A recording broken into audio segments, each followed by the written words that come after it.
తండ్రి కోట్లకు పడగలెత్తినవాడు కావచ్చు, గొప్ప అధికారి కావచ్చు. కానీ పుట్టినటువంటి పసిబిడ్డ ఆకలితో ఏడుస్తుంటే ఆ పసిబిడ్డకి పాలు పట్టగలిగినటువంటి శక్తి అమ్మకు ఒక్కదానికే ఉంటుంది. నేను ఈ బిడ్డని రక్షించుకోవాలి అన్న తాపత్రయం, ఆ తిరుగులేని ప్రేమ అమ్మకి మాత్రమే ఉంటుంది.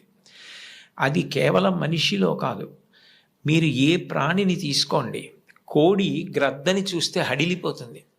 అట్లాంటి కోడి తన గుడ్లని పొదిగి పిల్లల్ని చేసిన తరువాత ఆ పిల్లలు కొంచెం దూరం వెళ్ళి ఏదైనా తింటూ ఉంటే ఎక్కడ గ్రద్ద వచ్చి పిల్లల్ని తన్నుకుపోతుందో అని మెడ ఎత్తిపెట్టి ఆకాశం వంక చూస్తూ కొక్కొక్కొక్కొక్కొక్కొక్కొక్కొ అంటూ, ఒకవేళ గ్రద్ద వస్తే 2 రెక్కలు ఎత్తిపెట్టి పిల్లలన్నింటినీ రెక్కల కిందకి తెచ్చేసుకుని రెక్కలు ముడిచేసి కంఠం ఎత్తిపెట్టి ముందు నా కంఠాన్ని కోసేసి అప్పుడు నా పిల్లల్ని చెనకు అని గ్రద్దకి ఎదురు తిరుగుతుంది.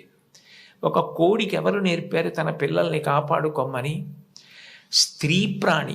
కోడి పుంజుకు లేదు ఈ లక్షణం, కోడి పెట్టకుంది ఈ లక్షణం, ఆడ కుక్కకుంది ఈ లక్షణం, ఆడ పందికుంది ఈ లక్షణం.